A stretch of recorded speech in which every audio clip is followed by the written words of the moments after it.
Bora lá. Tem alguma coisa contra baiano? Eu gosto dos baianos, gosto muito dos baianos. A live tá em 720p, eu vou deixar assim pra não forçar aqui. Bora ver. Bora lá, guerreirinhos. Hoje é dia de falarmos mais um pouquinho de Bleach aqui no canal. Como vocês estão sabendo, eu fiz uma enquete há uns 10 dias e perguntei pra vocês se vocês queriam um vídeo fixo de Bleach ou de Naruto aqui no canal até que eu terminasse de analisar essas obras. Vocês então responderam o seguinte: por que não as duas? Foi essa a opção que venceu a enquete, né? Ambas as obras. Então a partir de agora vamos organizar a parada aqui. Começando nesse mês de abril, farei um vídeo de Naruto e um de Bleach por mês. Na real, pode ser mais de um vídeo por mês naqueles casos que eu já expliquei, nos quais o arco é Acelera muito aí. bom, Naruto vai ser de Naruto, beleza? Vamos lá então falar da saga da aparição dos Arrancars. Ou seja, o vídeo de hoje vai até o momento no qual Orihime Narras só não gosta de pobre. Eu sou a prova viva disso. Aí, ó, o Jubileu, eu vou comprovar o que você disse pelo fato de você ter mandado 20 bits, que dá tipo R$1. Ô miséria, hein? Porra! Nem pra mandar R$2, cara. Pra mandar R$1. Nem tem nota de R$1 mais, cara. Pelo amor de Deus. é levada para o Eco Mundo, mais Valeu, precisamente mano, no capítulo tamo junto. 240. Quando se fala no arco dos Arrancars, é comum ouvirmos por aí que foi a partir daqui que começou a decadência de Bleach. O que é que eu acho acerca dessa alegação? Eu acho que depende do que se quer dizer com decadência. Se a ideia é de que esse arco não é tão bom quanto o da Soul Society, eu concordo em gênero, número e grau. Nesse sentido, é Eu acho difícil, né? O arco da Soul Society foi um arco incrível e fez escola, né? Todo mundo que fala diminui o arco da Soul Society, infelizmente, assim, tem todo o direito de eles estarem errados, sabe? A nossa sociedade é livre pra isso. Eles estão errados, ponto. Não tem nem discussão, pra falar a verdade. Mas eu consigo pontuar alguns elementos que eu acho que são ruins no arco da Soul Society. O maior deles é o início. A parte com o Ganju é horrível. Em vários sentidos. Ainda mais quando você leva a sério a história, né? Tipo eu. Caraca, eu tô vendo a qualidade da parada, e você contrasta com a parada, um negócio nada a ver. Aí você fala, não, não, intolerável. É igual quando o Oda faz merda, entendeu? Como de costume assistir ao Porque a Ashoka N confiava nos Jedi, canal do Kaique Isoton. Valeu, Anônimo. Não sei quem foi você, mas talvez seja o Mef, que ele sempre manda vídeo de Star Wars. Mais um vídeo que eu não vou saber nada. Eu só vou assistir, porque eu não manjo de nada de Star Wars. Então, assim, dependendo do que você tá lendo e do que você espera do autor, as suas reações a certas coisas vão ser diferentes. Por exemplo, eu sei que o Oda sabe fazer introdução de personagem bem feita. Reage ao vídeo PS, vídeo da Yashiro Brabo. Beleza, Chocolate, que bom que você gostou do vídeo da Yashiro, que tá disponível para membros lá no YouTube. Vamos ver o vídeo sim. Então é o seguinte, quando você tá vendo uma história que você sabe que o autor é bom, você espera que o autor mantenha a qualidade a maior parte do tempo. Dá pra entender quando ele varia essa qualidade, mas poxa, né? O Oda faz apresentações de personagem muito bem. Só que tem horas que ele só faz um negócio todo cagado. Então, em contraste à grande qualidade do que ele faz, aquilo se destaca negativamente. A mesma coisa acontece com Bleach, por exemplo. Quando tem uma coisa que o Kubo faz muito bem, por exemplo, design de personagem. Se ele faz um design de personagem ruim, todo mundo vai perceber. Por mais que aquele design de personagem seja melhor do que o design de personagem de vários outros mangás. Entendeu? Então o contexto acaba importando muito. Então, no início ali da Soul Society, comparado ao que vem depois, a parte do Ganju e a quebra da escrita do Ichigo ali, em cagar pra salvar a Hulk e tal, é abissal pra mim. Eu fico muito puto. Exatamente por ser fã, eu fico mais puto ainda. Porque não era pra aquilo acontecer, entendeu? nítida a queda do nível entre ambas as sagas. Só que essa ideia de decadência pode passar a visão de que Bleach ficou ruim depois da Soul Society, e aí eu já não posso concordar. O arco dos Arrancars não é tão bom quanto seu antecessor, mas está muito, mas muito longe de ser ruim. Na verdade, a ideia que essa saga da chegada dos Arrancars me passou foi a de que ela é a saga perfeita para entendermos o que é o Kubo enquanto escritor. Por que eu digo isso? Porque o arco da Soul Society não pode ser tomado como parâmetro, já que foi ali o suposto auge de sua obra. Pelo que dizem, ele nunca mais alcançou aquele nível, então não serve como média de suas capacidades enquanto autor. E também, pelo que dizem, o que vem depois é porque é um arco grande, mas quando você pega, por exemplo, o Turn Back the Pendulum, é o arco preferido de muita gente. É um arco pequeno, foda, com um monte de reviravolta, informação interessante pra obra, personagens bacanas, não tem o Ichigo, e a história, caraca, fica maluca. E ali muitas pessoas, na verdade, falam que o Turn Back the Pendulum é o melhor arco. É porque ele é curto e grosso, sabe? Então, varia da opinião das pessoas. Eu prefiro a Soul Society. dos Arrancars é bem fraco, ou seja, é o ponto baixo do autor. Também não serve como média. O arco dos Arrancars, por sua vez, tem vários dos méritos do Kubo enquanto escritor e também defeitos visíveis. Então, nesse sentido, talvez ele seja o melhor termômetro do nível desse autor. No geral, esse arco ainda é bem bom. Uma característica o Bringer não pode ser o pique de Bleach? O Luke, se o final do arco do Subringers fosse bom, eu concordar. Eu poderia argumentar isso. Mas é que o final do arco do Subringers é muito ruim. Por todos os problemas que eu já falei no meu vídeo analisando o arco do Subringers. Ele é incrível no início, mas deixa muito a desejar no final. O que eu adoro no modo de o Kubo escrever seu mangá, e que eu já elogiei na primeira saga da obra, é que ele leva o tempo dele pra estabelecer bem as bases da história que ele quer contar. Não há em Bleach essa maldita pressa que mata muita obra shonen por aí. Ele vai mostrando o que ele precisa aos poucos e vai trabalhando o que quer no seu próprio ritmo. É uma coisa que as pessoas subestimam muito, né? Hoje em dia, arco de torneio começa no segundo capítulo. Kimetsu no Yaiba, Fire Force, Black Clover. Já tem ali um arco de exame, pá, segundo capítulo. Por quê? Porque você tem que vender o seu mangá em 3 capítulos. São os mais importantes pra Shonen Jump. Os 3 primeiros capítulos. É o que vai determinar se você continua ou não. Só que se você pegar a qualidade de obras antigas, como Naruto, One Piece, Bleach, Yu Yu Hakusho, Hunter x Hunter, você vai perceber que eles não têm essa pressa dos 3 primeiros capítulos. Isso pode ocorrer porque era uma outra era, é possível, mas isso também pode ocorrer porque esses autores tinham um nível de dedicação, maestria, habilidade e visão que conseguia juntar nesses 3 primeiros capítulos informações suficientes, sem apressar a história, para que você ficasse interessado em continuar lendo. Enfim, então realmente eu concordo com isso. Eu acho que a habilidade de você conseguir trazer informações legais, informação não só da trama, né? A informação pode estar diluída nos personagens, no ambiente, no mundo, nos poderes, na trama, e como aquilo faz a gente se engajar com a obra, normalmente através de algum tipo de emoção. Então eu acho que isso é muito importante e os mangás atualmente estão tendo dificuldade com isso. E aí eles estão fazendo o quê? Pá! Acelerando. Bota um negócio explosivo logo de início, senão a gente vai ser cancelado. Se alguma coisa fica por desenvolver, nunca é pelo fato de a história ser corrida demais, porque o autor toma cuidado com essas questões. Aqui, o principal exemplo disso que eu falei é o modo como ele lida com os Wizards, ou Wizards, também tem que ver como é que chama isso daí, né? Nessa saga, novamente o Kubo buscou trabalhar com mais de 2 grupos de personagem, tal qual ele fez no arco da Soul Society. Se ali a ideia era de que existia o grupo dos heróis, o grupo dos Shinigami, que eram os antagonistas, e no meio do arco apareceram os verdadeiros vilões da história, aqui o arco começa mostrando o enigmático grupo dos Wizards, que parecem que vão desempenhar o papel de vilões do arco, mas que na verdade ocuparão uma posição que me pareceu bem surpreendente mais lá pro final da saga. Então temos aqui novamente os heróis, e agora os Shinigami fazem parte dos heróis. Temos os vilões, que são os Arrancars, e temos o terceiro grupo, que é o dos Wizards, que aqui são os mentores, mas que estão com seu futuro em aberto. O Kubo foi aqui muito hábil em deixá-los em posição de ambiguidade, para que lá na frente eles possam ainda ser antagonistas ou até vilões, por que não? Então esse arco apresenta essa interessante variação na fórmula mais comum das histórias, nas quais há apenas mocinhos enfrentando bandidos, para não deixar que os maus consigam executar seus planos, né? Então tem o lado do bem e o lado do mal. Aqui nós temos 3 grupos diferentes, cada qual com seus interesses, né? O modo como os Wizards são usados aqui é sagaz. Quando eu já tava achando que eles não serviriam de nada, o autor traz novamente esses personagens para ocuparem um papel que eu não tava esperando, que é esse de mentor, né, que eu já expliquei. Ou seja, essa imagem aí é de quando eles vão pra Soul Society, tá? A despedida deles. Eu comento sobre esse ponto do primeiro arco. E pra mim é um ponto... Essa parte é legal, delas duas. Mas esse momento em si, no primeiro arco, eu acho muito ruim, inclusive. E aí os motivos vocês vão ter que descobrir assistindo meu vídeo. O narrador não critica Bleach, caralho. É porque o povo é burro. Eles param em 3 minutos de vídeo. Não criticou, então tá passando pano. Chega a parte do vídeo que é só cacetada. Tá? Tome, Kubo Tite, tome, seu filho da puta. Mas não, o narrador só elogia Bleach. Ou seja, ele iniciou a saga trabalhando um novo grupo, como se eles fossem vilões, e pareceu escanteá-los, deixá-los de lado, até a hora em que eles voltaram a ter serventia no enredo. É um bom exemplo daquilo que eu disse de o autor levar seu tempo para estabelecer as bases, e depois poder trabalhar melhor essas bases lá na frente. Ponto pra ele então. Outra característica muito interessante dessa saga é o fato de que ela está repleta de dilemas emocionais dos protagonistas. Aqui, o Ichigo, a Orihime, o Shed e Vamos ver o que acontece nesse arco. Eu vou ajudar a galera que não lembra muito e tal. Esse arco, ele é análogo ao arco da Soul Society. Ele não é uma cópia. Ele é um análogo inverso. Isso pode ser um conceito difícil pra galera entender, por mais óbvio que seja.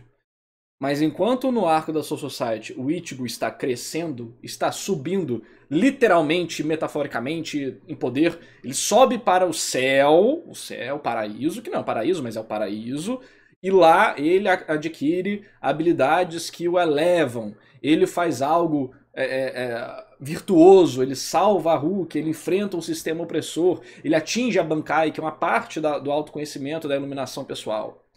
Ele está subindo, está crescendo. Mas uma pequena semente aparece ali, que é a máscara Hollow, né? O lado Hollow dele. E aí o arco dos Arrancars, desde a parte de Karakura até a luta do Ukiyoha, é o contrário. Nesse arco, ele está caindo, não só metaforicamente, indo para o plano, fisicamente, né, indo para o plano interior, mas também caindo simbolicamente. Ele está inseguro. A máscara começa a dominar ele, ele fica com medo daquilo que está dentro dele. Ele tem que aprender a controlar um poder bestial dentro dele, que vai ser a função dos Vizards ali.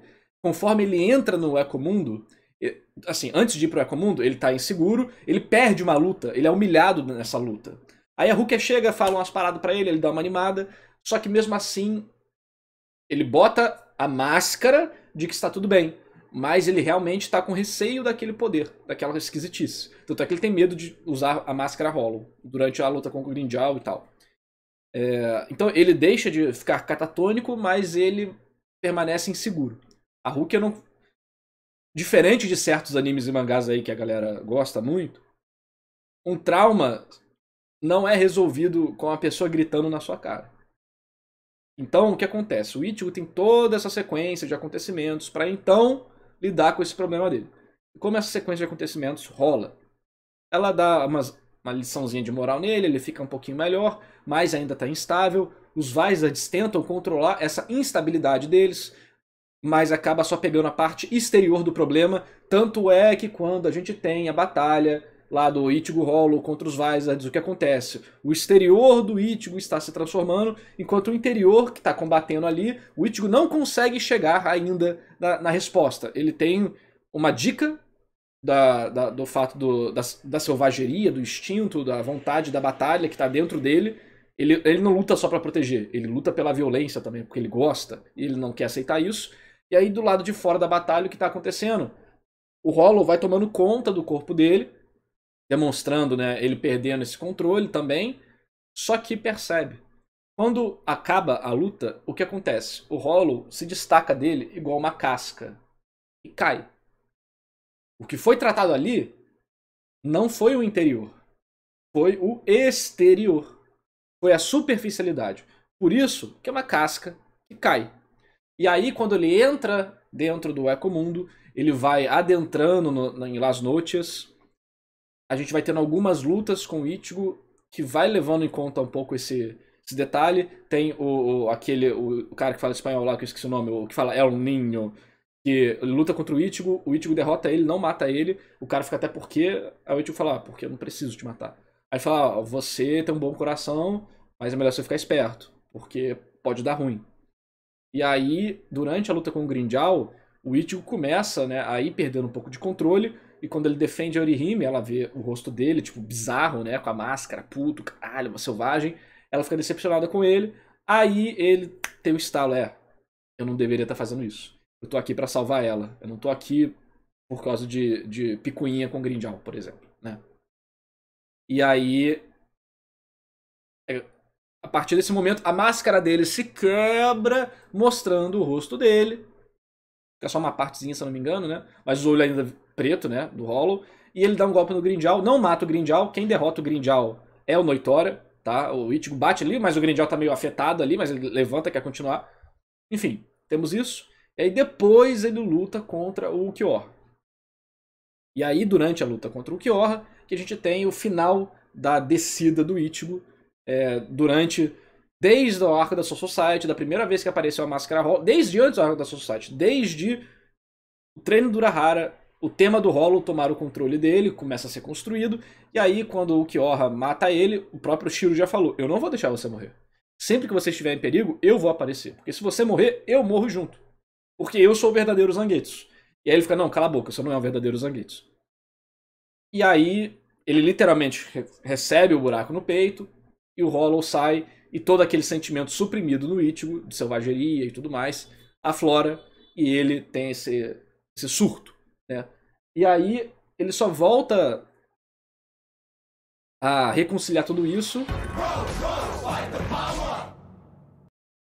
Tem jeito não, Cubo God Gênio? Valeu, Shine, tamo junto, cara, que bom que você tá gostando aí da análise. Aí ele só volta a reconciliar isso de verdade quando ele aprende o Mugetsu. E antes disso ele até consegue voltar a usar a Máscara Hollow, inclusive ela muda os traços, né? Enfim, então o arco dos Arrancas, ele é tipo Ele não é antítese porque ele não é o contrário. Ele é a mesma coisa, só que de cabeça pra baixo. Vamos dizer assim. Enquanto em um arco o Ichigo está ganhando moral, aqui ele está perdendo moral. Vamos dizer assim. Ele está indo por um caminho ruim. E a história faz questão de mostrar que ele está indo por um caminho ruim. Por quê? Porque o Ichigo, ele não se aceita. Todo o processo do Ichigo discordar do Hollow dele, quando o Hollow dele fala, eu sou o Zangetsu, eu sou você, ele fala, não, você não é. Você gosta de lutar, você tem selvageria dentro de você. Ele fala, não, eu só luto para proteger. Então, todo esse processo é de não aceitação. Enquanto na Soul Society era mais o contrário. Então, arco negativo não. O arco negativo é determinado pelo final, tá? Não pelos... Tipo... Existem 3 tipos de arco negativo, mas um deles é a mesma coisa do arco positivo. Só que na escolha final, onde o personagem aceita a verdade ou se afunda na mentira, ele se afunda na mentira. Então, ó, o arco é determinado... Dá pra ter outras formas de determinar, mas em geral determinado pelo final da história, tá? Ou do grande momento da história. O Ishida enfrentam inseguranças e hesitações, e essas questões Narras, reage a uns minutos de Toninho Ninja que veio da roça, primeira temporada. Vamos ver, o Davi, valeu demais pelo seu apoio, cara. Tamo junto, mas a gente vai assistir sim. permeiam todo o arco. Apenas a Rukia, dentre os principais, não tem esse tipo de desenvolvimento emocional, até porque ela já teve esse momento no arco anterior. Um indivíduo mais maldoso pode até dizer que o dilema de todos esses personagens é no fundo o mesmo. Todos eles ficam perturbados diante da própria falta de força para enfrentar os novos inimigos, se sentindo insuficientes para ajudar e proteger seus amigos. Essa crítica até faz sentido, mas é um pouco injusta. Talvez o dilema do Shed seja exatamente esse e apenas esse, mas no caso dos outros 3, há variações que fazem toda a diferença. No caso do Ishida, o problema não é que ele esteja fraco, mas sim que ele literalmente perdeu seus poderes na luta contra o Capitão Shinigami no arco passado. Quando eu falei daquela saga, já cantei a pedra de que ele obviamente retomaria seus poderes, porque é lógico que o Kubo não descartaria esse personagem tão E foi uma forma muito ruim, tá? Que ele recuperou os poderes. Aquele treinozinho com o pai dele é ridículo. rapidamente. E eu já disse ali mesmo que isso tiraria todo o peso do sacrifício que ele realizou naquele Se fosse pelo menos uma forma interessante dele recuperar os poderes e que tivesse um peso pra história, seria legal. Mas não, ele fica pulando um monte de pedra. É só isso. combate. E eu mantenho aqui todas essas posições. De fato, o sacrifício do Ishida não significou nada porque Bleach fez o que quase todo shonen faz, que é se recusar a abraçar consequências muito graves para os acontecimentos. É uma pena, mas a gente já sabia que isso ia acontecer, né? Sigamos aqui. No caso do Ichigo e da Orihime, os dilemas que eles enfrentam são ainda mais interessantes, porque no caso do protagonista, não é só que ele tá incomodado por não ser forte o suficiente. Isso é uma parte da história sim, mas também existe toda a luta interna que ele está travando para, inicialmente, suprimir e depois controlar o poder Hollow que está ameaçando consumir sua alma. Então no caso dele não é apenas a questão de se sentir insuficiente como o Shed, mas também de enfrentar seus próprios demônios internos. Ó, pegou uma parte. Vamos ver se ele vai pegar todo o resto. Inclusive, quando eu fiz os meus vídeos, eu não comentei essas coisas, que a perspectiva do canal era, vou falar de narrativa aqui, vou falar de umas regras de escrita e tal, a galera gostou e tal. Só que eu percebi que conforme o tempo passou, muitas pessoas, eu deveria ter percebido isso antes, estão cagando e andando pra narrativa. Tem a galera que gosta, mas o que o povo realmente curte é uma análise mais simbólica, da profundidade da parada. Então, se você perceber nos vídeos mais recentes que eu faço de análise, eu junto os dois. Eu mostro como o negócio é bem escrito e simbolicamente interessante, como uma coisa impulsiona a outra. E no caso da Orihime, que é pra mim o mais interessante de todos, o dilema dela está intimamente ligado ao relacionamento dela com o Ichigo. Ela está se sentindo fraca e inútil sim, mas essa questão adquire contornos mais interessantes quando isso faz com que ela comece a sentir inveja da Harukia, porque esta sim parece ser mais importante pro Ichigo do que ela. E isso por si só já a consome internamente, porque ela gosta da Harukia, mas diante de todos os acontecimentos, a Orihime não consegue não ter maus sentimentos direcionados pra essa pessoa que ela efetivamente gosta. Simbolismo melhor que narrativa? Cara, não. Uma história com simbolismo é elevada a um altíssimo patamar. Mas uma história simbólica sem narrativa alguma, você não vai tancar ler 2 páginas. É um dilema emocional sutil e interessante que o Kubo coloca aqui, de uma pessoa que além de estar se sentindo fraca, ainda está tendo sentimentos que ela não queria ter para... Cheguei, reage a dublagem de HXH é uma vergonha do Requisada. Vamos ver, Noct, estamos juntos, valeu. Requisada, como sempre, sendo a voz dos oprimidos. É muito bom, cara, que ele só se solta.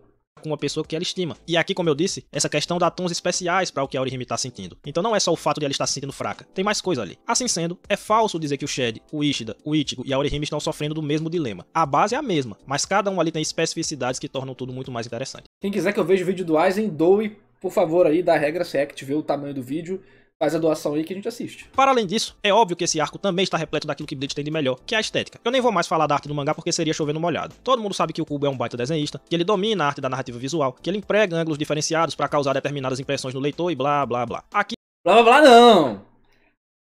Tem que babar o ovo, porque estamos fazendo aqui uma dívida histórica. cobrar todo mundo. Aqui agora a dívida histórica vai chegar dando tapa assim, caralho, vocês falaram merda, olha só. É todo o contrário, cara. Simplesmente é o renascimento. E boa noite, sou novo aqui, mas já vi você no YouTube. O Conversou, seja bem-vindo, mano. Não entendo muito bem nessa área. Você é formado em direção? Desculpa a ignorância, não tem problema não. Cara,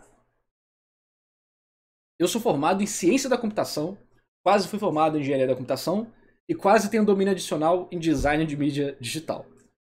Mas antes da faculdade eu me interessei muito por RPG de mesa e eu comecei a estudar como criar uma boa história para poder ter jogos legais de RPG de mesa. E aí durante a faculdade eu peguei algumas matérias de narrativa e tal, game design também. Pude participar de um laboratório, coordenar a equipe. E durante a faculdade eu fui percebendo que o que eu queria mesmo não era fazer jogo, era mais contar história. Aí eu comecei a estudar sozinho, demais, devorei. Sempre mostra a pilha de livros que eu tenho aqui de narrativa toda hora. Até que são as fontes dos vídeos, né? Faço citações e tal. E basicamente autodidata, cara. Assim, eu peguei... Com quem eu tive aula? Pô, eu tive aula com o Brandon Sanderson. Como? Porque ele tem curso inteiro disponível na internet. Brabo. Sabe, peguei aula com o Christopher Vogler, com os caras que determinaram a era de ouro de Hollywood. Como? Porque os caras têm curso no YouTube. Sabe? Os caras têm curso na palestra disponível para você assistir. Aí eu fiz meu próprio compilado de todas essas informações e pratiquei, obviamente, né? Eu pratico constantemente. E aí tem até algumas histórias minhas aí que a galera gostou muito, do Pocket Bravery, que eu fui diretor de narrativa. Então, o povo gostou muito, fiquei bem feliz, recebo mensagens, me deixa bem satisfeito saber que a galera gostou. Tudo em inglês? Tudo em inglês. Mano, se você quer aprender a escrever história, esquece português, vai pro inglês. Porque pra ganhar dinheiro também, só em inglês. Se você tentar ganhar dinheiro aqui no Brasil, você tá fudido. Aqui eu vou falar mais da estética da ação, que eu já mencionei no vídeo passado, mas que não custa nada repetir porque é um ponto que eu vejo sendo negligenciado por aí. A ideia básica é a seguinte: o gênero ação talvez seja aquele que mais depende de uma estética marcante para funcionar. De todos os gêneros de história que há por aí, provavelmente é o de ação que mais se beneficia de ter uma estética cool. E o Kubo é um mangaka de shonen que entende isso de maneira mais clara, junto com o Araki. Em Bleach, essas questões estéticas estão presentes na arte e no design dos personagens, como eu já disse, como toda a torcida do Flamengo já sabe, mas também permeia o roteiro da série, e é aí que tá o pulo do gato que alguns não percebem. Boa parte do apelo que os personagens de Bleach possuem junto ao público vem desse fator de estética cool que o autor emprega. Narra-se chegou a fazer um comparativo do último EP de Vinland Saga com o manga? Fiz não, o Komuraro. Nem sei se eu tancaria fazer, porque nesse final de Vinland Saga eu só chorei. Os últimos 4 episódios ali, desde da carroça ali, deles indo embora. Por que eu devo viver? Por caralho, não. Eu não posso nem falar senão eu choro de novo. Em cada um deles. Seja pelo design, seja pelas poses que eles fazem durante as lutas, seja pelos golpes completamente fora da casinha que executam, seja ainda pelo tipo de diálogo que travam entre si, em tudo e por tudo, o Kubo inunda seu mangá de elementos que tornam os personagens muito atraentes pro público. Tome como exemplo aqui o Kyoha. No caso dele, a pose fria, o fato de... Pô, mano, botou o Zaraki na tela, que quebra de expectativa, porra, Zé Med. Bota o personagem que você tá falando, caralho. Você vai botar... Você ativamente escolheu uma imagem pra botar na tela. Por que você botou... Bota o Kyoha, porra, em vez de botar o Zaraki. Andar sempre com as mãos nos bolsos, o que denota despreocupação. E a enorme quantidade de falas nas quais ele menospreza o poder de todos os seus oponentes, cria uma estética em torno desse personagem, uma aura, que já permite ao leitor intuir. React ao vídeo do Aizen e no futuro irei escrever um texto defendendo o final do arco Fullbrinha. Valeu, Luke. Tamo junto, cara. Obrigado pelo apoio. Olha, no anime parece que é um pouco melhor trabalhado o final. Mas, enfim, todos os meus argumentos, se você quiser tentar refutá-los ou discordar de alguma forma, estão lá no vídeo. Então, boa sorte. Que ele é bastante poderoso. Poderoso o suficiente para se portar de maneira extremamente confiante, mesmo diante de guerreiros muito hábeis, nunca perdendo a compostura. Outro exemplo do que eu tô falando é a luta do Ikkaku contra o Arrancar, que ocorre ali na metade do arco. Ali, nós temos uma série interminável de frases de efeito ditas por ambos os personagens, e uma série interminável de golpes e técnicas totalmente grandiloquentes, que dão um tempero especial a essa luta, e nos fazem criar todo um respeito especial, principalmente pelo Shinigami, né? Em resumo, o Kubo sabe empregar todos os elementos visuais e de escrita para criar uma estética específica em torno dos seus personagens. Tudo isso que ele falou tá correto, é bem importante, mas também tem outra coisa, né? E a forma que o Kubo apresenta o personagem na história também é muito bem feita. Tanto é que, cara, o Sasakibe tem fã. Sabe? Antes mesmo da cena final lá, a cena do arco final. A Izane tem fã. O Iba tem fã. E os caras nunca fizeram nada na história. Nada. Eles literalmente apareceram assim. Acabou. Só isso que eles fizeram. E o povo adora. E o povo tá tipo, cadê? Cadê a Bankai do Iba? Eu preciso. Porque ele virou capitão, né? Então, é doido, cara. A forma que o Kubo apresenta os personagens, né? O tema deles, o que eles falam, os momentos que eles aparecem. Ele fez muita coisa com pouquíssimo, sabe? Tanto é que boa parte dos personagens do elenco não tem um trabalho muito a fundo. Nem dá, de tanto personagem que tem. 13 capitães, 13 tenentes, 10 espadas, 30 facções, 15 quinces. Cara, é muito personagem, cara. Bota aí uns 10 terceiro cargo relevante aí também. É muito personagem. Então o Cubo soube dar muita identidade. E não só através do design, né, que como ele falou, mas também de como eles aparecem na história, né? O povo ama o Kira. O Kira não fez nada a história toda. O Kira lutou contra o Hitsugai no arco da Soul Society, porque ele achava Dougin e tal, sei que tava sendo manipulado. E depois lutou contra o Aquila, o cara que tem a Resurrection Aquila. E vai lá e decapita ele. Só isso que o Kira fez. E foi suficiente pra ele ser um dos personagens mais amados da franquia. O Kira só... Cindureles, me fala outra coisa que o Kira faz. Ele toma um Burning Finger no último arco e morre. É isso que o Kira faz. São as 3 coisas que o Kira faz na história. Mata a galinha fora da tela. Acontece numa novel. Sai daqui. Sai daqui. Eu, hein? Tá maluco? Então o Kira faz 3 coisas na história, tipo no mangá. E o povo ama ele. Então o Kubo sabe muito bem usar o pouco tempo que ele tem pra apresentar os personagens. E aí vem um problema que eu acho de Bleach, que é o Ichigo, por ser um personagem mais introspectivo e estar deprimido de fato, eu acho que a história se beneficiaria muito de momentos mais íntimos dele. A gente vê um pouco do pensamento dele, a gente vê um pouco dele sozinho, do interior dele, não literalmente o interior dele como a gente vê na história de vez em quando, mas dá mais tempo pra esse lado do personagem ser desenvolvido, para as pessoas entenderem a mudança que o personagem tá passando. Como isso fica muito implícito na obra, as pessoas deixam passar muito fácil, sabe? Então eu acho que esse é o maior problema de Bleach. É muito personagem quando o Ichigo precisava ter tido... Não que ele seja mal desenvolvido, tipo, as coisas corretas estão lá. Mas eu acho que faltou tempo para mais pessoas conseguirem se conectar com os elementos da escrita dele pelo que ele tá passando. E isso eleva o hype em torno deles e ajuda enormemente a gerar engajamento do leitor quanto a esses personagens. E esse é um grande mérito do roteiro de Bleach, e não apenas da arte, como muitos parecem dizer por aí. Essa estética especial abrange arte, mas também escrita, e é isso que muita gente não percebe, né? Ela é empregada em torno dos Wizards também, aliás, e gera curiosidade pra sabermos o que esses personagens vão fazer no futuro da obra. Pra dar uma carteirada maneira aqui, eu vou afirmar que é exatamente essa mesma coisa que o Togashi fez com a Gene Ryodan em Hunter x Hunter, mas lá vocês pagam pau, e quando é o Cubo vocês querem menosprezar. Farpou, hein? Farpou todos os youtubers do Brasil. Eu tô de olho em vocês, né? E o último ponto que me agrada nessa saga é o fato de que o Cubo sabe que o maior ponto forte de sua obra é a ação. Logo, ele enche esse arco de lutas e é assim que tem que ser. Nós temos 3 aparições de arrancas atacando o mundo dos humanos, e em todas elas a chinela canta, com várias lutas bem interessantes que mantêm a tensão do arco sempre alta, até porque em alguns casos parecia mesmo que o mocinho ia morrer, como a luta do Ikako, né? Eu achei que ele fosse realmente morrer. E além de manter a tensão sempre alta, permite... O cara botando um bounty, mano, na tela. Tira esse bounty da minha frente, mano. que Bleach faça o que sabe fazer de melhor. É sempre positivo quando o autor reconhece seus pontos fortes e aposta nisso. Ter essa autoconsciência evita muito erro de ser cometido em obras de arte. Além do mais, colocar vários combates no arco ajuda a ajustar o ritmo narrativo da saga, já que como o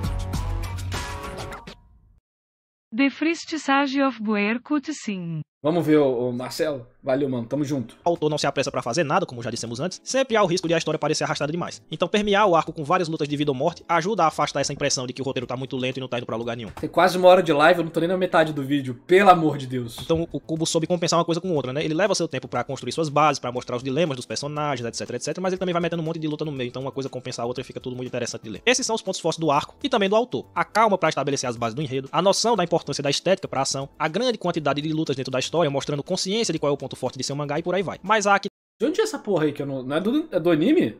Do mangá não é. Que loucura é essa? Parece fanart. Também as limitações do Cubo, que é o que impede essa saga de ser extraordinária, apesar de ela ainda ser boa. Uma acusação muito comum que ouvimos internet afora acerca do arco dos Carrancas é a de que ele é uma cópia da saga da Soul Society. Eu particularmente... Vamos ver.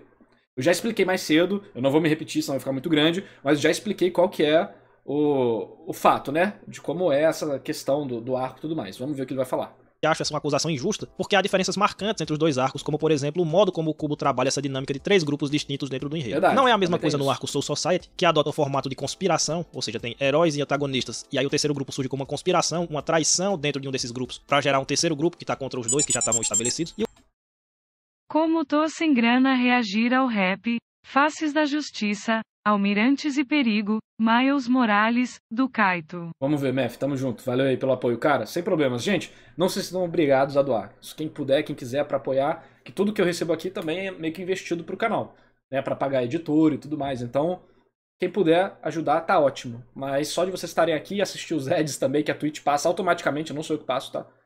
Já ajuda muito. E o arco dos Carrancas, que vai mais para um caminho do terceiro grupo adotar uma posição ambivalente em relação aos heróis e os vilões da história. Soul Society também não está assim tão permeado pelos dilemas dos personagens quanto o presente arco e por aí vai. Mas, há sim várias semelhanças entre as duas histórias, e isso incomoda um pouco porque sim, dá a impressão de que o cubo tá se repetindo e ficando sem ideias. Aí que é o ponto, né? As semelhanças do arco são pra fazer esse reflexo pra baixo. Eu já expliquei tudo isso. Quando você pega pra ver, é exatamente isso que tá acontecendo. A pessoa pode gostar ou não, mas não pode falar que é sem propósito. Os dois arcos têm em algum momento um sequestro de um dos protagonistas, o que faz com que os outros heróis tenham que entrar em um mundo desconhecido, que é o covil dos inimigos, pra resgatar esse companheiro. Você consegue pagar a conta com o canal? Não, eu não pago minhas contas com o canal do YouTube. Eu tenho outras fontes de renda, trabalhando por fora, fazendo freelances. Quando tem projeto lá na Statera, eu participo, eu recebo também. Por aí vai. O canal do YouTube não me dá muita coisa. Eu ganho um pouco mais de um salário mínimo com o canal do YouTube. E o esforço que eu tenho é tipo de trabalho constante loucamente, sabe? Então não vale muito a pena pra mim. Eu faço porque eu gosto e porque eu acho que no futuro vai ajudar a impulsionar meu nome pra quando eu tentar fazer alguma outra coisa, arranjar um trabalho e tudo mais, eu tenho um portfólio bacana. Além dos jogos, eu tenho esse outro portfólio bacana, entendeu? Foi levado. Antes, porém, o Ichigo enfrenta um desses inimigos apenas para ter a noção da enorme força dos adversários e para perceber a necessidade de treinar antes de embarcar nessa empreitada. Nos dois arcos, o treinamento do Ichigo gira em torno de domar seus demônios interiores. Nos dois arcos, o cubo divide os heróis em vários grupos para poder dividir também as lutas entre ele e os vilões, mostrando-as de forma simultânea, e também nos dois arcos o inimigo é uma organização hierarquizada, sendo que o autor usa desse artifício para gerar hype em cima dos vilões. O fulaninho quase matou o herói X, e nós depois descobrimos que o fulaninho não faz parte da classe mais alta de guerreiros dessa organização a que pertence. Então o leitor fica logo apreensivo pensando na força dos maiores inimigos, pensando em quão fortes são esses caras que estão no topo, né? Se o cara que não tá no topo quase matou o herói, imagina quem tá no topo. Então o cara já cria expectativa baseada nesse artifício que o cubo sempre bota, né? Botou na sua... É padrão, né? Toda história shonen faz isso, basicamente. Só sai e botou aqui agora. Ou seja, o cubo repetiu vários truques aqui sim, o que acende um alerta amarelo sobre se ele não bateu no seu teto de criatividade já. Vamos ver como é que o futuro da série vai se desenrolar. Aí vem o arco dos Fullbringers e vira um thriller psicológico, que mostra que o cubo consegue fazer terror psicológico melhor do que a maior parte dos mangakas que publicam isso hoje em dia, né? Louco! Pra podermos bater o martelo quanto a isso, né? Por fim, essa saga sofre daquele que talvez seja o meu maior problema com Bleach até aqui, que é o seguinte. Em alguns momentos, esse mangá me passa a impressão de que ele tá... Aí vem o turn back de Pendulum também. Completamente maluco. Aí vem a Guerra de Karakura, que é horrível. Eu acho horrível.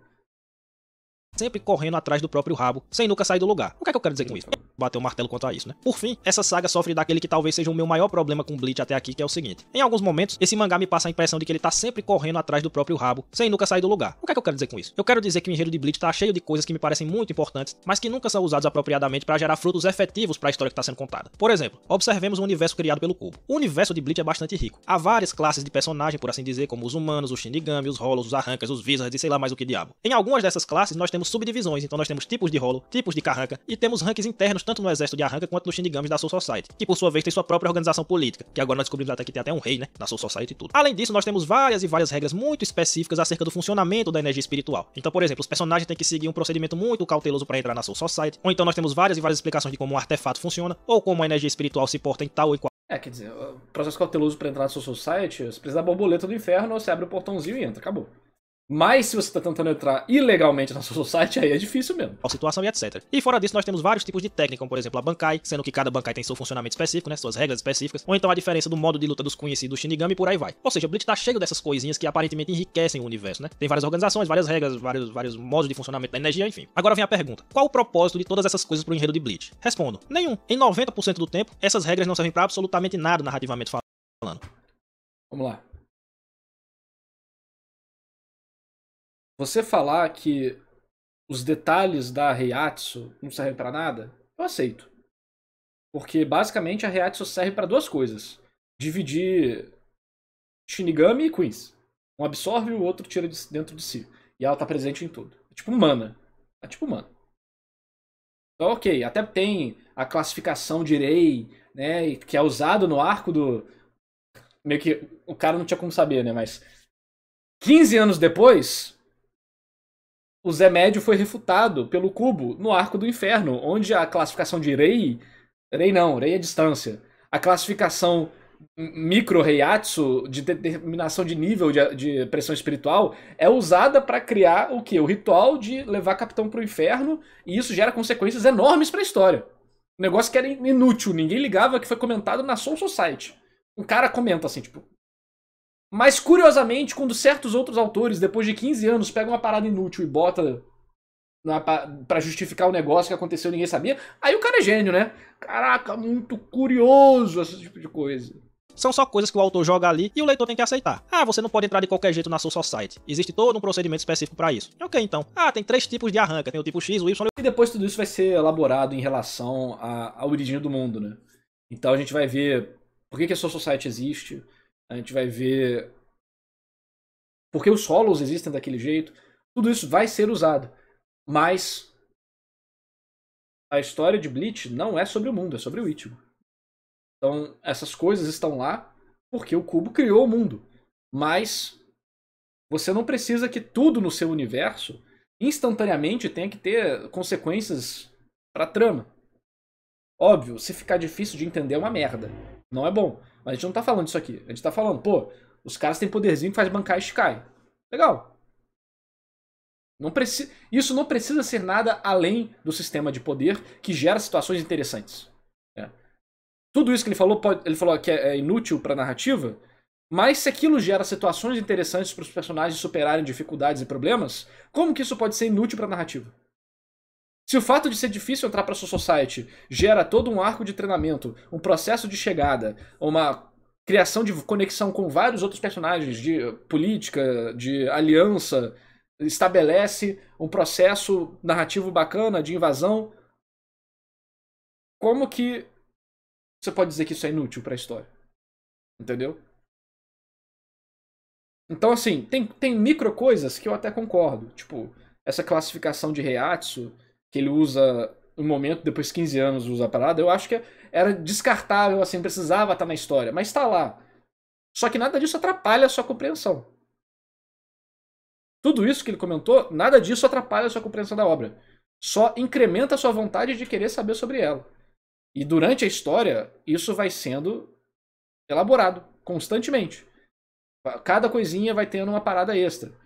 De como que o Shed e a Inoue ganharam poder no primeiro arco. Não faz sentido. Pô, o arco dos Stormbringers é só sobre isso, basicamente. Como que... por que que... questão de Reiatsu, né? É o sistema de poder, mas quando você para pra ver, é a base do mundo e determina o funcionamento de várias coisas. Não só das raças, como a gente falou, o Hollow corrompe a Reiatsu, o Quincy absorve a Reiatsu, o Shinigami usa a Reiatsu de dentro dele. Diferentes densidades de Reiatsu podem fazer outras coisas. Tem o sistema de magia à parte, né, que é os Bakudous e tudo mais, Kidou, sei o quê. Então, assim, abre um leque de possibilidades pro autor. E gera um monte de momento legal pra obra. Como que isso é inútil narrativamente? Eu discordo dessa frase que ele falou. Vou até escutar de novo. Enriquecem o universo, né? Tem várias organizações, vários técnicos, como por exemplo a Bankai, sendo que cada Bankai tem seu funcionamento específico, né?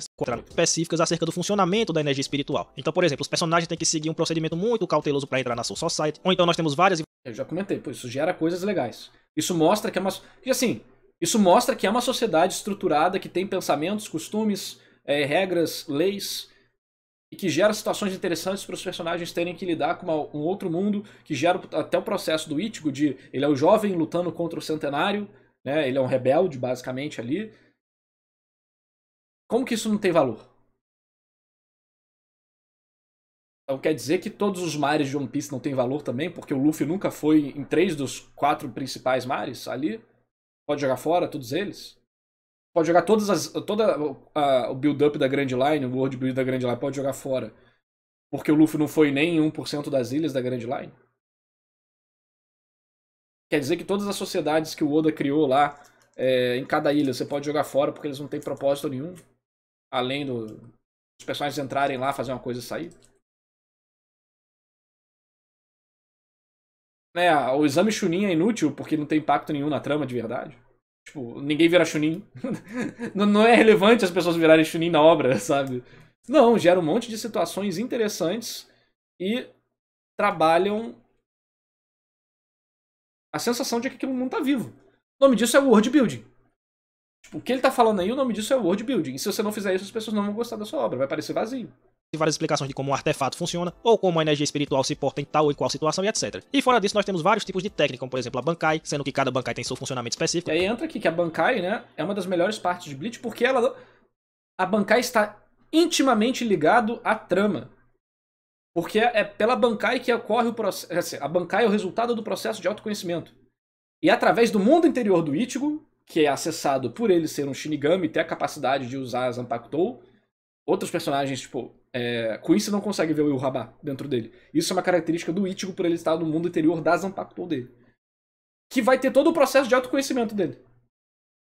Então, tipo, a Bankai está intrinsecamente ligada ao desenvolvimento do personagem. E ao entendimento de toda a trama. Então, como que você... Não dá pra falar que a Bankai Shikai, ela poderia ser só um poderzinho, e ninguém ia reclamar. Mas ela é muito mais do que um poderzinho, inclusive, esse é o título do meu vídeo, que a Bankai é muito mais do que um poderzinho, vou deixar aí no link aqui, se isso for pro YouTube, pra vocês assistirem, que é toda a análise da importância da Bankai, como que ela é um power system que vai além do mero shonen. Ela entra em questões muito mais profundas, que são legais de discutir. Então assim, Bankai Shikai é tão amado, não é porque é legal, é porque ela tem uma... Ela é justamente legal e as pessoas percebem o potencial dela justamente por ter uma profundidade enorme. Com as suas regras específicas, ou então a diferença do modo de luta dos Quincy e do Shinigami e por aí vai. Ou seja, o Bleach tá cheio... E aí, a diferença do modo de luta de Quincy e Shinigami? Por que o Quincy luta com arco e flecha? Porque a Reiatsu Hollow é tóxica pra eles. Se o Hollow morde eles podem morrer. Não morrer, eles podem ser apagados. A alma deles é destruída. Então, como é que você luta contra um oponente que você não pode deixar encostar em você? A distância. Então é muito inteligente isso. Isso é um baita world building que não só diferencia os personagens esteticamente, mas cria um mundo vivo que mostra que tudo tem consequência e sentido. Tanto é que quando os Quincy's lutam contra Shinigamis, eles não necessariamente continuam usando arco e flecha. Eles podem usar outras formas de luta. Então assim, eu discordo totalmente dessa parte que ele falou. Dessas coisinhas que aparentemente enriquecem o universo, né? Tem várias organizações, várias regras, vários modos de funcionamento da energia, enfim. Agora vem a pergunta: qual o propósito de todas essas coisas pro enredo de Bleach? Assim, pro enredo, vamos lá. A gente falou de world build. O world build tem importância pro enredo? Tem. Tem uma importância para dar uma sustentação, ser interessante, ter espaço para exploração e tudo mais. Para o enredo, vamos falar de trama aqui. Trama. Os elos dos acontecimentos da história que transformam a história naquilo que você consome. Bankai Shikai é todo o ponto central da história sobre autoconhecimento. Quincy lutar... Espera, esperar a moto passar. Quincy lutar de longe, arco e flecha. Isso é um dos conflitos centrais que vai resultar no arco final.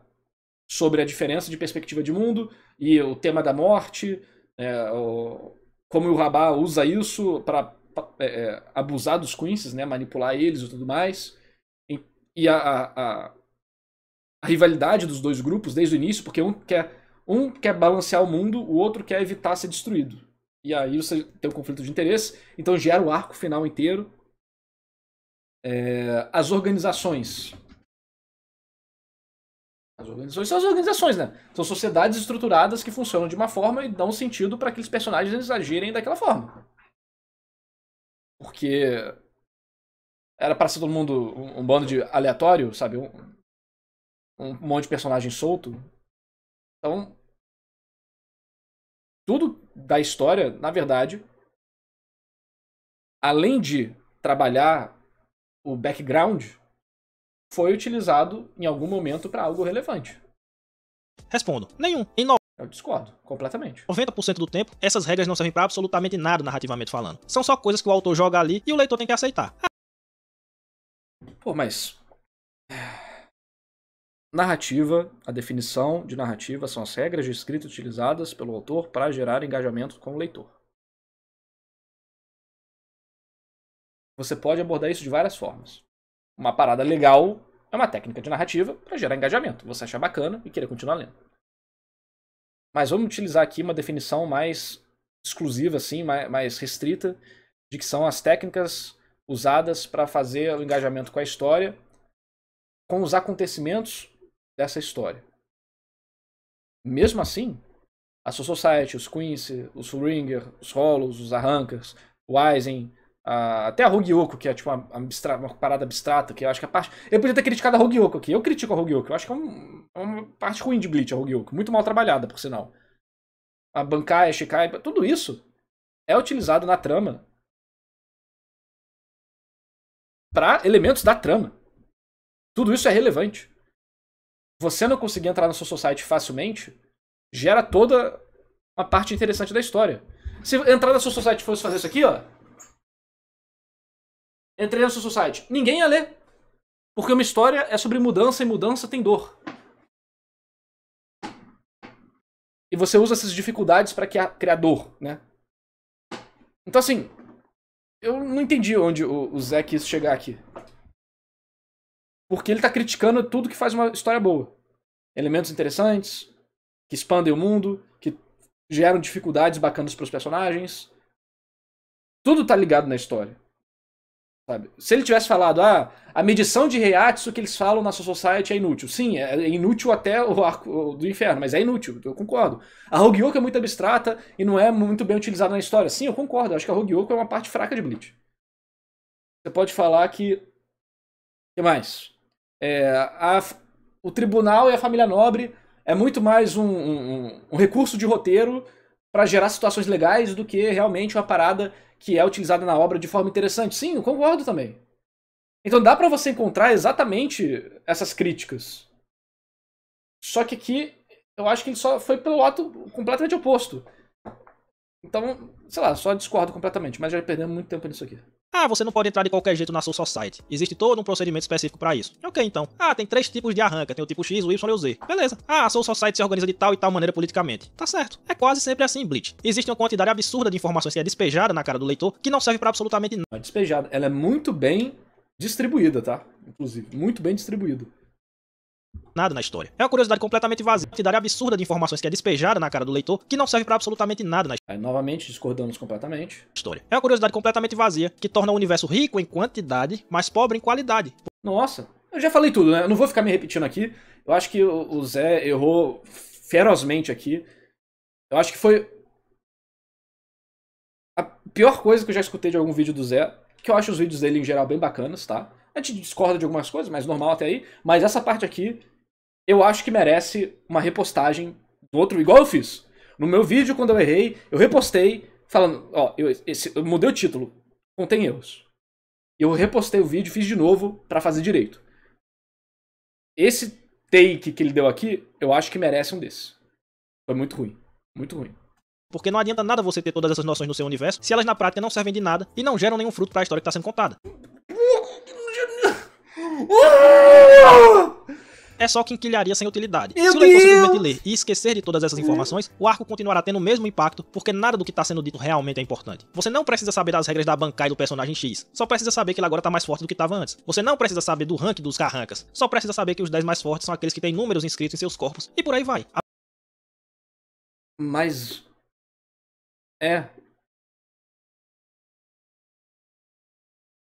Então o sistema de jutsu também de Naruto não serve pra nada, né? O sistema de jutsu... As Akuma no Mi são uma merda em One Piece. Você só tem que saber que o cara comeu a fruta e ficou estranho. O jutsu não precisa, né? Foda-se, o negócio é que o cara tá soltando fogo, isso que importa. Porra, não, aí... Não. Eu espero não estar interpretando errado e criando um espantalho pra falar de uma coisa que ele não tá falando. E se for esse o caso, se você quiser comentar aqui no YouTube e tal, fica à vontade. Mas isso aqui é igual olhar a história por um esqueleto super geral e falar que toda história é igual. Toda história é sobre um personagem que tem uma dificuldade e aí no caminho ele vai encontrar barreiras até conseguir superar elas, se tornar uma pessoa melhor no processo de alguma forma e então viver uma nova vida com esse tipo de aprendizado. Toda história é igual, tudo uma merda, tudo igual. Sim, você pode fazer isso. Mas vai ser o pior argumento do mundo. É ridículo falar isso. Aqui ele tá fazendo a mesma coisa. Ele tá pegando de mais longe. O cara usou a Bankai lá, foda-se. A regra do poder dele. Foda-se que a regra da Bankai do Ikkaku é que ele tem que aquecer. Isso não importou nada pra trama. Não fez com que... Eu estou sendo irônico aqui. Não fez com que ele, durante a luta, tivesse que ter uma estratégia pra aquecer a bancada dele enquanto ele toma a porrada do outro. Não, o Ikako não fez isso na luta. O Ikako não teve que lutar em desvantagem durante a luta toda pra a bancada dele começar a acordar. Não, o Ikako obviamente não fez isso durante a luta. E tudo isso não foi utilizado pro capítulo ter um arco de tensão bacana e ter uma disposição interessante das páginas pra formar uma reviravolta bacana e pegar toda aquela tensão acumulada que o leitor tem, da ansiedade de ver a bancada do Ikako em ação e explodir. E o leitor lê aquilo e fala, caraca, sensacional. Então assim, não teve nada disso, né? Então você pode, pô, joga fora a bancada do Ikako, não serve pra nada, ele tá mais forte, só isso. Porra. E se isso numa narrativa é o quê? Ele falou de, não serve nada narrativa. Porra, ciclo de tentativa e falha, curva de tensão, ajuste de ansiedade e expectativa, a entrega, né, do momento, obviamente, coreografia, criação de situação interessante. Porra, isso na narrativa é o quê, cara? A mesma coisa acontece quanto aos dilemas dos personagens. Veja bem, eu elogiei agora há pouco o fato de o arco estar cheio de dilemas emocionais, e eu não retiro esses elogios. Mas eu tenho que apontar aqui que na prática essas questões têm pouco impacto no desenvolvimento geral desses mesmos personagens. Vejamos aqui o caso da Orihime, né, que foi o que eu mais gostei. Eu mesmo disse que há questões muito sutis e interessantes ali naquele momento de hesitação dela, e há mesmo. Mas aí vem a questão, isso desencadeou no desenvolvimento da Orihime? Não. A insegurança do Ichigo no arco da Soul... Deixa eu pensar. A Orihime vai lá e tal, se despede. É uma cena muito bonita. E vai. Desencadeou algum desenvolvimento da Orihime?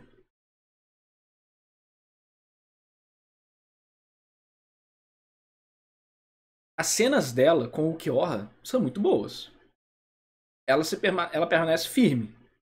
A personagem que antes se achava uma inútil, que precisava ser protegida e tinha raiva disso, agora se defendeu. Ela foi sequestrada, mas em nenhum momento... Ela dá um tapa. A Orihime dá um tapa na cara do Kyoha. Vocês acham que a Orihime do arco inicial ia fazer isso?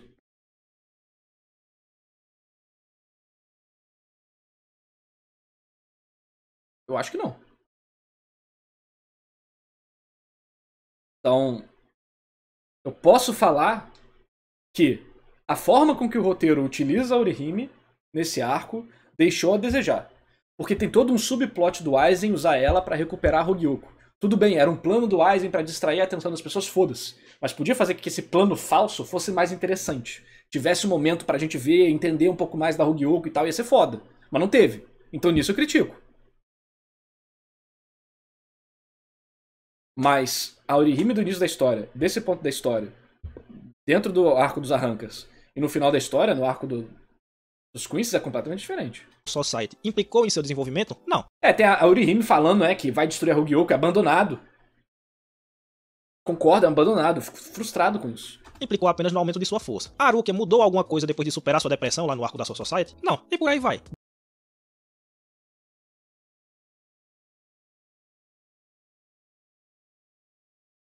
Mas a Rukia volta sendo a própria força que o Ichigo deu pra ela, pra ele tentar se recuperar. E o relacionamento dela com o Byakuya muda completamente a ponto dele passar a quebrar as regras pra defender ela, sendo que antes ele queria manter as regras pra matar ela.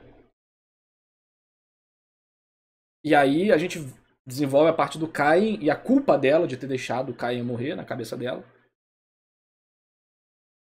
Pra então, finalmente, o irmão reconhecer ela como incrível, né? A cena do Asnod. Como assim não... Como assim não teve nada? Assim, eu concordo. É lento? É. Bleach vai dando desenvolvimento de personagem que não é lento. É grande em questão de capítulo. Mas é muito rápido. Tipo, do capítulo 200 pro 300, a leitura é muito rápida. Tá mais ou menos ali na mesma parte da história. Se passar um pouco tempo, tipo, dentro da história de um ponto pro outro. E tá no mesmo arco, tá no mesmo tudo. Não é tipo, caralho, o cara tá no 15º arco, não aconteceu nada, não. Todo personagem, em todo arco de Bleach, tem o seu desenvolvimento. Não é um pouquinho, né? Mas ele tem um pouco. É porque parece pouco porque são poucas cenas. Mas porque o povo acostumou com o mangá que é poluição visual o tempo todo. Mas as páginas de Bleach, que você lê 20 páginas e ela passou pouco tempo dentro da obra. Porque muito daquilo ali, desenvolveu questão espacial e tal. Por quê? Que é uma porrada, é um olhar, é um momento, é a pessoa se sentindo assim. É muito cinematográfico. Então você tem muita página pra descrever coisas pequenas. É a mão fazendo assim, é o olho pra baixo, é o cara acordando e olhando pra janela. Então tem muito dessa questão de fotografia em Bleach. Bleach parece trabalhar essas coisas da seguinte forma: o personagem X tem um determinado modo de agir, uma determinada personalidade. Aí esse personagem passa por um episódio traumático que faz com que ele passe a duvidar de si mesmo, mudando seu modo de agir e de pensar. Aí ele passa por todo um processo pra superar esse trauma e volta ao que ele era antes, exatamente como ele era antes. Com isso, esses dilemas... Pô, mas aí tá dando uma de fã de Bleach, né? Aí o Zé, de fato, foi consagrado como fã de Bleach. Parabéns, Zé. Você está oficialmente classificado como fã de Bleach. É assim mesmo que os fãs de Bleach pensam no quesito da obra. Perdem peso emocional, porque eles parecem apenas um desvio temporário de rota na vida daquele personagem. Ele era de uma forma X, deixou de ser por um tempo, mas logo voltou ao normal, quase como se fosse uma doença. Ele era de uma maneira X, pegou uma gripe e agora tá curado da gripe. É meio isso. Não há... Mas, tipo, a Rukia tava de boa, depois meio que aceita a morte, por causa de uma manipulação. Depois ela volta a querer viver e fica feliz por estar vivendo. Porra, ela tinha que ficar deprimente pra sempre? Tipo... Eu não tô entendendo. Não há evolução, não há mudança, não há nada. Isso por si só seria um problema? Não. Não há problema com personagens que não mudam, mas a questão aqui é, qual é a importância efetiva desses dilemas pra história do mangá então? Qual é a importância da Orihime ter ficado com inveja da Rukia naquele momento, ter se sentido fraca e insuficiente pro Ichigo? Nenhum. Ela vai embora exatamente por se achar fraca e insuficiente. É por isso que ela vai embora e se despede. Porque ela acha que não tem mérito as pessoas lutarem por ela. Porra.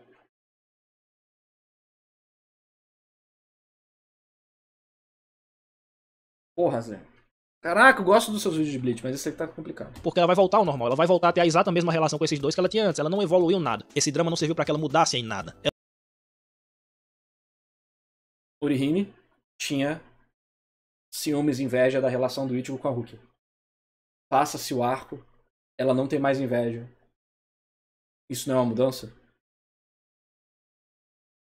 Porque ela fica incomodada desde o primeiro arco, tá? Ela vê eles treinando no pátio lá, e ela, antes do arco dela, ela olha os dois lá e acha que eles estão meio que namorando e tal, e ela fica, não sei o que e tal. Então desde o início da história, ela tem isso. E aí culmina nesse ponto. Mas depois o Ichigo salva ela. E aí a gente tem a cena dele perdendo o poder e ela abraçando ele e tal. E a partir daí, ela não tem mais ciúme da Rukia. E ela compreendeu o que estava acontecendo. Ela compreendeu que o Ichigo dá valor pra ela. Ela compreendeu o próprio valor dela. Pô, assim...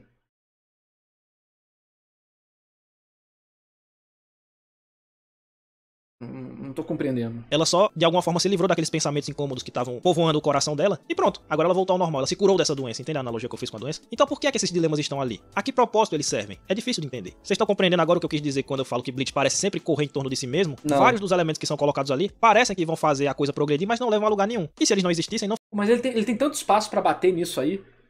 Igual eu falei, da Rugyoko, do plano da Orihime, do plano do Aizen. Tem tanta coisa pra você poder bater nesse ponto da história.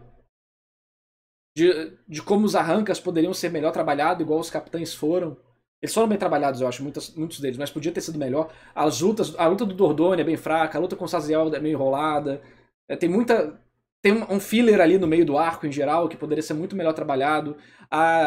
Quando os capitães chegam lá, a gente não tem... Por exemplo, o Nohana podia ter um destaque, tem uma cena foda, mas podia ter mais destaque. Tipo, o que era pra criticar do arco, ele não tá criticando. Não faria nenhuma diferença. A própria parte do shonenzinho de porrada propriamente dito também sofre com esse mesmo problema, e nesse arco nós temos pelo menos dois exemplos disso. O primeiro é aquela luta dos capitães Shinigami contra os arrancas, né? O contexto era de que a luta tava muito difícil e os Shinigami, mesmo usando a Bankai, estavam perdendo feio a luta. Da hora. Aí, não menos do que nada, vem a informação de que eles na verdade estavam agindo sob o efeito de um selo que limitava seu... Que é dito no primeiro arco, tá? Que o Renji fala. O Renji fala no primeiro arco sobre isso. Espero que o Zé lembre. Os poderes, porque eles não queriam desequilibrar o mundo dos humanos com sua enorme energia espiritual. Desfeito o selo, eles destroem facilmente seus inimigos. Mas essa informação foi simplesmente despejada ali. Não, foi dita no primeiro arco. Não houve um trabalho apropriado para essa solução do roteiro. Os heróis estavam perdendo, mas aí tiraram uma explicação. É uma forma mais... menos elegante? Sim. É uma forma menos elegante. É a forma, tipo, fórmula shonenzão de porrada. Mas a informação não foi criada ali. A informação... foi dita na Soul Society. Obrigado, Sandrois. A informação foi dita na Soul Society. O Range fala, agora eu lembrei. O Range fala, você acha que teve vantagem contra mim na Terra? Mas isso aqui não vai se repetir, porque lá todo mundo que é de tenente pra cima tem poder selado. Conveniente do nada e venceram. Ou seja, Mas, tipo, aparece literalmente numa das lutas mais importantes da Soul Society. Que o Ichigo tem, inclusive, um baque. Ele fala, caralho, complicou. É uma das partes mais relevantes. Tipo, bombástica assim no momento. O Range fala, você teve vantagem, mas eu estava com meu poder selado. É bem clássico de shonen e tudo mais. E botam o Range no outro patamar pro Ichigo poder derrotar ele. E por isso, quando o Ichigo derrota o Range, você fala, tipo, caralho, o Ichigo ficou foda. essa coisa do selo foi mais uma dessas informações aparentemente sem nenhum propósito narrativo que apareceu naquele momento. Essa ideia do selo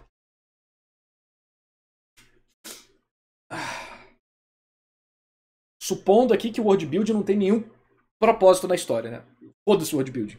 que limita poderes pra não desequilibrar o universo humano, é só mais uma coisa que o cubo despeja na sua cara e você tem que dizer amém, como as infinitas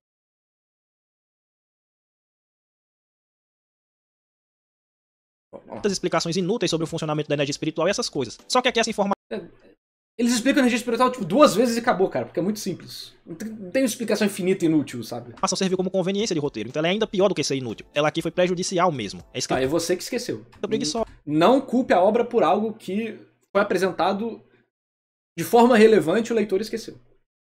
É igual como o povo reclama que a Divisão Zero apareceu do nada. Simplesmente tem a parte mais importante do arco do Turning Back the Pendulum, fora da trama ali principal, né? É a Divisão Zero. Tem uma página só pra Divisão Zero. Né? Então, do nada a gente descobre, não, existe esse selo aí, existe esse elemento no universo que você não sabia, mas agora você sabe. Não, sempre esteve lá. Que limita o poder dos caras, e agora a gente vai remover isso aí e eles vão ganhar a luta. Então, a luta foi só perda de tempo, é isso? É isso. A luta não serviu pra nada. E o outro exemplo... Mas, isso, tipo, a luta ali ser uma perda de tempo, isso é verdade. É a fórmula pro capítulo ser legal. É mais uma lutinha pra expor poderes, expor personagens e gerar o contexto. Não tem tanto os valores narrativos assim. Viu como dá pra criticar a cena da forma correta? Não tem tantos valores narrativos assim. Existem algumas trocas de informação ali e tal, mas em geral é pra ser o espetáculo. Concordo. Isso não torna a parada necessariamente ruim. Igual a gente tava falando no vídeo de Jujutsu Kaisen. Sobre construção e tal, de coreografia, luta, esse tipo de coisa. Só que de fato não tem tanto valor narrativo. Só que a luta em nenhum momento quebra a própria regra do mundo ou quebra a regra de escrita. exemplo disso no arco é o modo como o Ishida recupera seus poderes. Ele tem Essa parte eu concordo. A parte do Ishida é uma bosta. que esgotar sua energia toda e tomar uma flechada de energia, né? Em um ponto muito específico do peito pra que isso aconteça. Qual é o sentido disso? Não ironicamente, assim, eu concordo, é uma merda, tá? Eu odeio o Ishida recuperando poder assim. Só que olha que curioso. No arco final, um certo personagem precisa tomar uma flechada num ponto muito específico para selar os poderes. Que é, né? Fazer igual ao caminho do... Sabe? Então... Caralho, mano. O Kubo, ele previu o futuro que o Zé ia fazer esse vídeo. E falou, cara, deixa tudo que o Zé falar aqui, criticar especificamente, deixa eu counterar ele. A Reatis não serve pra nada, vamos botar aqui então aqui o Arco do Inferno. Vamos botar aqui a luta final de Bleach. Porra. Caraca. Tipo, eu concordo com ele, é uma merda essa parte. Mas, ironicamente... serviu pra alguma coisa. Isso é muito engraçado. Nenhum. É só mais uma regra muito específica, tem que perder toda a energia e tomar uma flechada naquele ângulo certinho. Então é só mais uma regra muito específica daquele mundo que você simplesmente tem que engolir e aceitar que agora o Ishida recuperou seus poderes de graça. É isso. Então... É porque são os núcleos de espírito do personagem, né? O Byakuya fala isso no primeiro arco. Ele bateu no Soketsu e no sei lá o que cancela o fluxo de energia do Ichigo. Kubo setou a Mirror Force e guardou pra esse momento. Não tem como, gênio. Pois é, né, Jubileu? Exatamente. É o Tenketsu. Meio que toda alma tem isso. Então você fazer isso com o Shinigami, com o Hollow, com o Quincy, seja quem for, faz sentido. É uma merda narrativamente ali pro Ishida naquele ponto da história? Sim, é. Só que tá completamente dentro dos parâmetros da história. Poderia ser muito melhor utilizado. Poderia ser legal, mas foi uma merda desinteressante. Foi um cocô. Só que o pior que o negócio tá dentro do world building. Caralho, na moral, o Zé foi completamente refutado. Então o resumo é o Cubo criou Blitz só pra refutar o Zé, exatamente. Foi mal elaborado, né, cara? Eu concordo, foi mal elaborado. seguinte: Blitz tá cheio, repleto, lotado de informações que são colocadas ali e que ou não servem pra absolutamente nada, podendo ser facilmente descartadas, e aqui você coloca boa parte dos dilemas dos personagens, ou o que é ainda pior, servem como conveniência de roteiro, porque afinal é magia. Nesse mundo a magia funciona assim, então aceite esse arremedo de explicação que eu tô botando aqui, calhe a boca e siga a sua leitura. Porra! Eu concordo, tem um monte de coisa do Power System de Bleach que poderia ser mais explícito. Essa parte dos núcleos espirituais é muito deixada de lado, é usada, tipo, muito pontualmente na história. Podia ter uma exposição ali dentro da trama de uma forma interessante. Não foi. Aqui são a gente tá discutindo duas coisas diferentes. Uma coisa é como isso foi utilizado na história, uma bosta. Tá? Outra coisa é, isso foi bem planejado pro mundo, tipo, o funcionamento do mundo tá coeso com tudo isso? Tá. Essa que é a parte irônica. O ponto da flecha tá conectado com a parada das almas, que durante a história foi falado em alguns momentos, que tem relevância pra como a alma do Shinigami, a alma em geral, funciona, e é utilizado, né, em todas as raças de Bleach. É mal aproveitado pra trama. Mas você que quer fazer um RPG, tu vai ver que as regras estão todas bonitinhas lá. Como assim? Então, o Power System do Shonen, você vai lá e fala, foda-se a regra. É tudo magia. É tudo magia, foda-se. Tipo, eu não entendi nada, cara. A partida cadê? Você para de ver o vídeo em 11 minutos e 44 segundos, que aí você vai ficar de boa com o Zé, depois vai ficar puto. Simplesmente gratuito demais, e nesse arco essa coisa começou a me incomodar de verdade. Parece que o universo de Bleach é complexo, e é mesmo se você for tentar decorar todas as regras e todo o funcionamento do que tá ali. Mas aí eu pergunto, por que eu faria isso se essas coisas não têm a menor utilidade para o aproveitamento da história? Eu mesmo não, papai, eu sou baiano, eu não preciso de motivo para evitar a fadiga. Imagine então com o autor me dando todos os motivos para eu não fazer esforço. Aí é que eu não vou tentar entender nada mesmo, tô de boa, quero saber de rank de arranca, quero saber de como é que funciona a energia, não quero saber nada, irmão. Não quero saber de nada, eu não preciso, tô de boa. Enfim, meus amigos, por hoje foi isso aí. O arco da chegada dos Carrancas é o perfeito termômetro de Titicubo enquanto escritor. Nele estão contidos todos os seus méritos e todas as suas limitações. Aquele negócio, né? Eu não quero usar meu cérebro pra ler a história, li a história, achei ruim. Qual que é o problema? A história ou é o cérebro desligado, porra? Virou de leitor de Bleach. Parabéns, Zé, você virou o leitor de Bleach. É o leitor de Bleach clássico. É exatamente assim que acontecem as discussões de Bleach. Parabéns. Não é maravilhoso como o arco da Soul Society, mas no geral é sim um bom arco e que tem muito a se aproveitar, se o leitor for esperto e não se der o trabalho de entender os infinitos detalhes inúteis que o autor coloca ali. Aí, caraca, porra, aí a pessoa lê Bleach, não entende, tipo, acha... Ah, é divertido, mas não entendi, isso aqui não faz sentido. Aí a pessoa para, olha por 5 segundos a página e entende. Ah, tá, é isso aqui. Cara, como é que você pode ler a história? Mas o Zé, porra, Zé, você se propõe a analisar a história. Aí tu vem me falar um negócio desse? Estão contidos todos os seus méritos e todas as suas limitações. Não é maravilhoso como o arco da Soul Society, mas no geral é sim um bom arco e que tem muito a se aproveitar, se o leitor for esperto e não se der o trabalho de entender os infinitos detalhes inúteis que o autor coloca ali. Muito obrigado a quem... Inútil por quê? Eu já mostrei que não é. Alguns deles que são mal aproveitados, concordo. Concordo 100%. Mas, porra, falar que Bankai é inútil. Falar que... os elementos que tornam a luta interessante é inútil. Porra. Aí complica, né? Tudo de especial que a história tenta te apresentar, a pessoa vai lá, julga como inútil, não liga, lê a história toda, não entende nada e fala que é ruim. Sendo que a pessoa, se já começou da perspectiva de ignorar 80% da história. Porra. Zé, nesse vídeo você me tirou do bom senso, cara. Fiquei louco, cara. Pô, você fez... Esse final que você falou torna todos os seus vídeos sobre Bleach inúteis. Por que eu vou usar o seu mesmo argumento? Se você leu a história assim, por que eu deveria me importar com o que você tá falando? Se pra você tudo é inútil, você não se vai dar o trabalho de entender sobre isso. É contraproducente.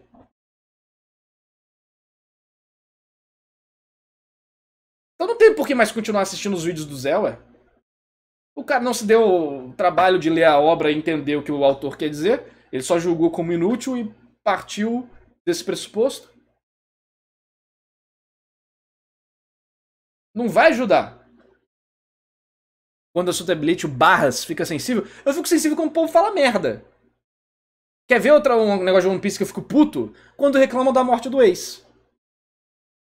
No meu vídeo de Marineford, eu dou farpada em todo mundo que reclama da morte do Ace.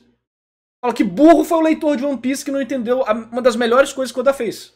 É pra ser frustrante, é pra ser revoltante, é pra ser uma morte por motivo tosco. E foi muito bem escrita. Só que o leitor médio de One Piece fala, o Ace foi muito burro. Porra, burro é você lendo a Marineford, porra. Caralho, ativa o cérebro.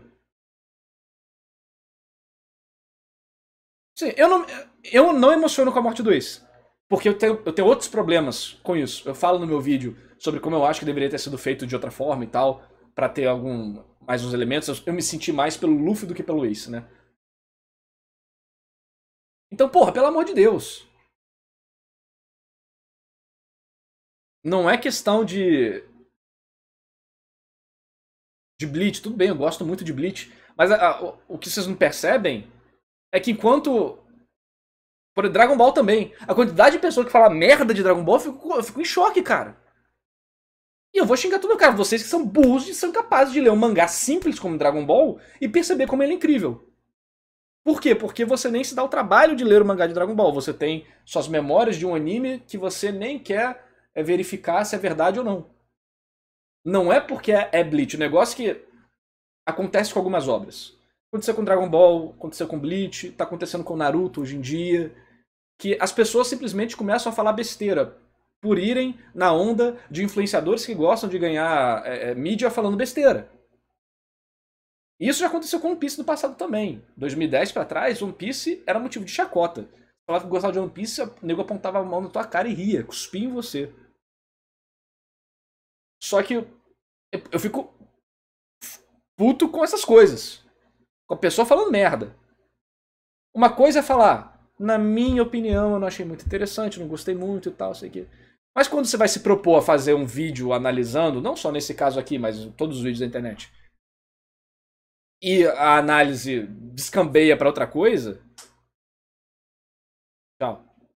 Aí é difícil. Sabe? Então, como acontece muito com Bleach, acaba que vocês me veem assim mais com Bleach. One Piece tá na crista da onda, como diriam as crianças hoje em dia, os adolescentes. Tá na crista da onda. Então, todo mundo só elogia. Aí tem que ter um contrapeso pra falar, não, o Oda é muito foda, mas calma lá, o cara não é Jesus. Pelo amor de Deus. Hunter x Hunter também tem muita gente que elogia. Perde a mão pra elogiar. Chimera Ants tem problema. Tá? Não é perfeito. Tá longe de ser um dos melhores arcos. Ou melhor arco. Um dos melhores eu acho que é. Mas tá longe de ser o melhor arco da ficção. Calma. Entendeu? Só que como, dependendo do momento cultural que a gente tá, na internet, nas fandoms, alguns são muito elogiados além e outros são muito criticados além do que deveria. Quando começar a fazer vídeo de Dragon Ball, vocês vão me ver do mesmo jeito. E na live aqui eu já fiquei do mesmo jeito com Dragon Ball, inclusive. Ou falando besteira, eu fico tipo, caralho, vai tomar no cu! Vocês vão me ver assim também. Não é porque, óbvio que eu gosto, senão eu não estaria fazendo vídeo. Mas o ponto que revolta são argumentos furados, tá ligado? É a lógica invertida, sabe? Esse é o problema. Eu botei o arco dos Saiyajins na frente da Soul Society como arco... Não sei se era favorito ou de qualidade. Mas o arco dos Saiyajins é um dos mais importantes da história. Você pode não achar tão bom, não tem problema. Sua opinião, todo mundo tem direito de estar errado, parabéns. Mas é um dos mais importantes da história do Shonen. E é muito bem feito. Se o arco da Soul Society não tivesse aquele início ruim com o Ganju, eu botava acima do arco do Saiyajins.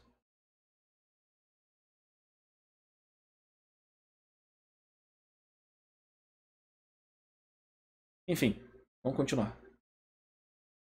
Já gastei 2 horas no vídeo só. Louco, louco, louco, louco, louco.